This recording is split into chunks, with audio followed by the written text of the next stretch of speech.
A esta hora damos la bienvenida al economista Alberto Acosta Burneo, desde Guayaquil, vía telemática. Economista, gracias por acompañarnos. Muy buenos días. Muy buenos días, un gusto estar con ustedes. ¿Usted se ratifica esto de populismo económico a la propuesta de este candidato en particular? Definitivamente, yo veo con mucha preocupación cómo no quieren ver la realidad, no quieren ver el origen del problema que tenemos en el Ecuador. El origen se da en la bonanza, un exceso de gasto, un gasto público que creció demasiado, que no es sostenible, y este momento desde 2013 vivimos del endeudamiento, año tras año, el tarjeteo, la Mastercard, y se insiste, y vemos que llega un candidato que nos dice la solución es más gasto, y este candidato... claro ejemplo del populismo económico, nos plantea que en los primeros meses de gobierno va a elevar el gasto en 1.5% del PIB. ¿Cómo? Si es que no hay dinero, ¿de dónde va a sacar el dinero? El problema es que se está gastando demasiado desde 2013.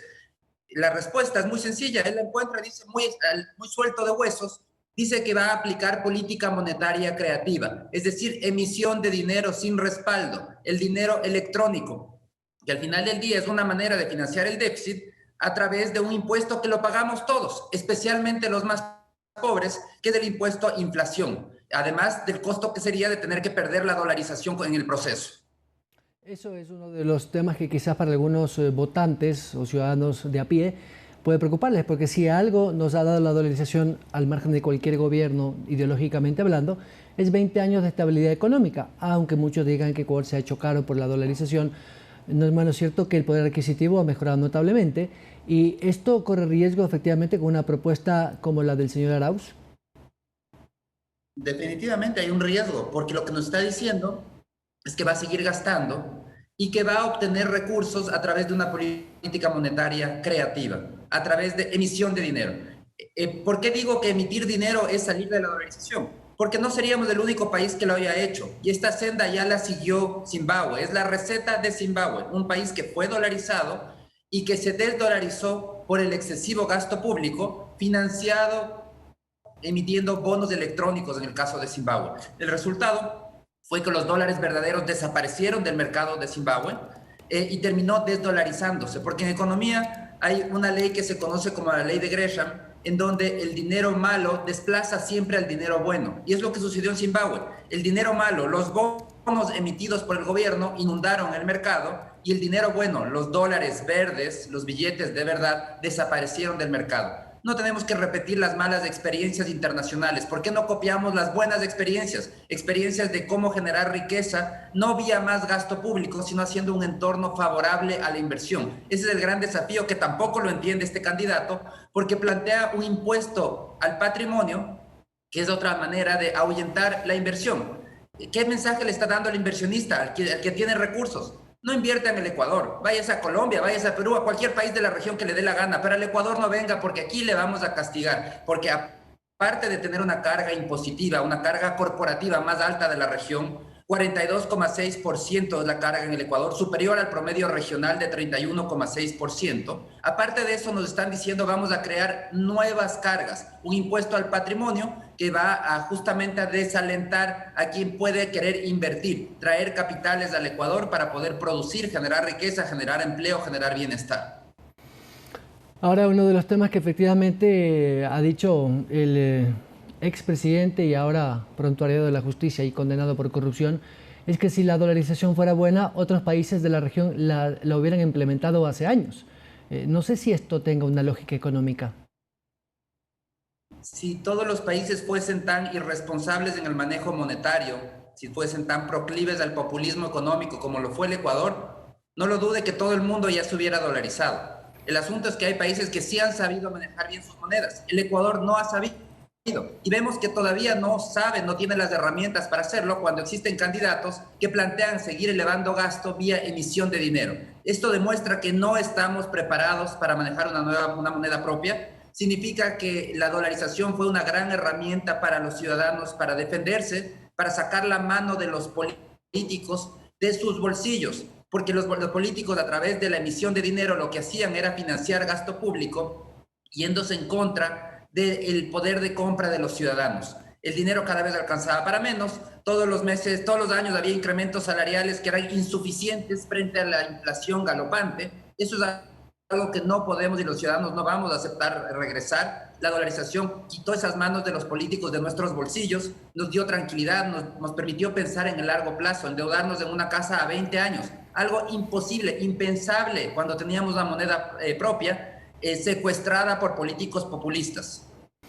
Economista, este 2021 no pinta bien y por lo menos el primer trimestre hasta que venga la vacuna y un poco podamos normalizar, entre comillas, la actividad económica normal, las industrias van a seguir trabajando a medio gas, por usar un término. El desempleo no creo que tenga buenas cifras para este primer trimestre y además de eso, la situación de reactivación económica, por más que haya incentivos desde el punto de vista oficial, la banca privada incluso, no hay una recuperación. ¿Qué panorama podemos tener este primer trimestre al margen de la situación electoral? Vemos que la situación es muy compleja, definitivamente la recuperación va a ser lenta. Las cuarentenas han consumido el capital de trabajo de los emprendedores, toma tiempo recuperar ese capital de trabajo. Por otro lado, tenemos graves desequilibrios económicos que hay que corregir, una crisis fiscal de gran magnitud, un fisco que sigue gastando demasiado, y en eso viene toda la incertidumbre política de candidatos que dicen no se preocupen, vamos a seguir gastando aún más, cuando no, el problema es un exceso de gasto, unas cuentas fiscales insostenibles, vivir del endeudamiento, ya no hay quien nos preste en el ritmo que quisiéramos, el cupo de la Maxicar se está acabando, y por otro lado tenemos problemas fuertes de competitividad. Somos un país caro para producir, caro para consumir. Necesitamos corregir esos desequilibrios. La visión, este momento es de una recuperación muy lenta. Para el 2020 la contracción habría bordeado el 9% del PIB y la recuperación en el 21 va a ser de apenas un 3%. Para poder volver a lo que fuimos en 2019, el escenario central es que nos tomará hasta 2025, es decir, recién en 2025 tendremos una economía del mismo tamaño de la que tuvimos en 2019. Este escenario es el que tiene que ser cambiado y la manera de cambiarlo no es con populismo económico, es con responsabilidad, entendiendo cómo se genera riqueza. La riqueza se genera a través del círculo virtuoso del ahorro, inversión, producción. Eso es lo que genera empleo, es lo que genera bienestar. Y ese es el desafío del Ecuador, acelerar el ritmo de crecimiento. No podemos contentarnos con una economía estancada que no genera empleo, que destruyó muchísimos empleos y que no los recuperamos hasta 2025. Ese es un escenario nefasto y la única manera de cambiarlo es acelerando las reformas para corregir esos incentivos, para premiar la inversión, corregir los problemas de competitividad, construir instituciones fuertes que den seguridad a las inversiones, solucionar la crisis fiscal. Esos son los temas de fondo del país que quedan pendientes para quien llegue a Carondelet en este año. La tarea del ahorro y la disminución de gastos del sector público en general, y llamo al Estado, también irían por otro lado, los organismos autónomos, incluso los propios municipios o los GAT, que exigen dinero, pero casa adentro a veces gastan en obras innecesarias, como canchas deportivas o nuevos adoquines, qué sé yo. No son todos, pero creo que la tarea no está siendo compartida de este ahorro. Hablo en general, de todo el nivel del sector público.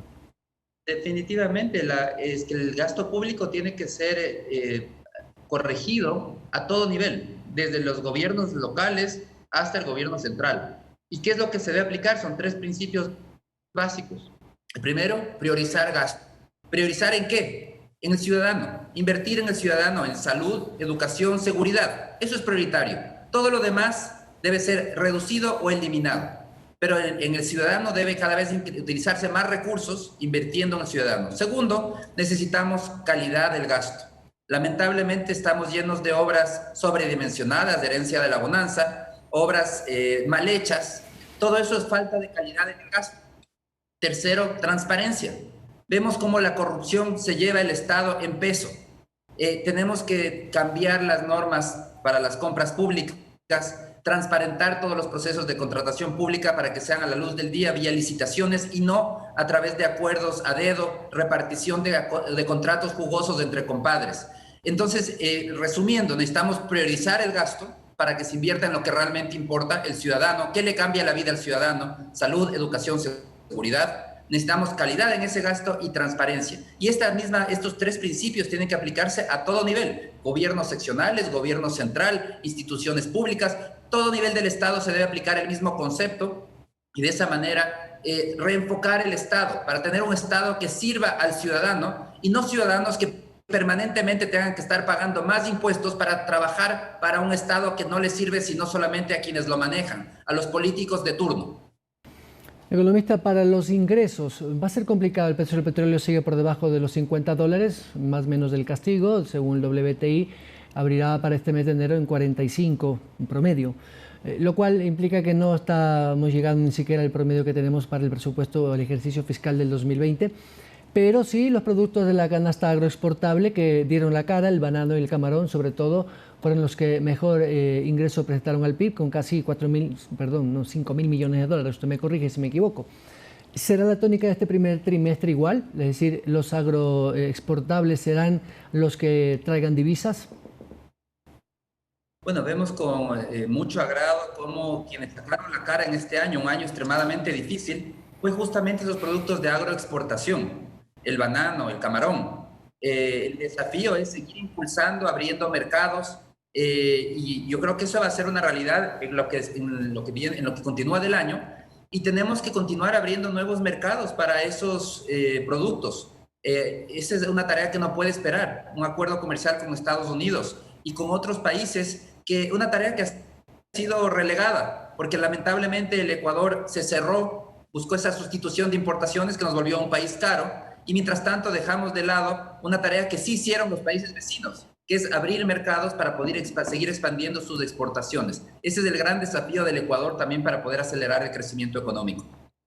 Economista Alberto Acosta Bordón, estoy contra el tiempo. Le quiero agradecer sus proyecciones para este año 2021. Muy gentil y felicidades de este año. Muchísimas gracias. Ha sido un gusto estar con ustedes. Gracias al analista económico Alberto Acosta Bordón. 7 de la mañana con 29 minutos. Vamos a la pausa. Al regresar con nosotros el ministro de Inclusión Económica y Social, Vicente Tayano. Con él vamos a tratar sobre la Navidad sin mendicidad, uno de los proyectos impulsados por la Secretaría del Plan Toda una Vida y su ministerio para erradicar esto que cada año es muy complejo, que es la Navidad de los chicos de la calle, pero sobre todo aquella mendicidad también que se ha dado en el campo. Hablaremos de cuáles son los indicadores que tiene el gobierno.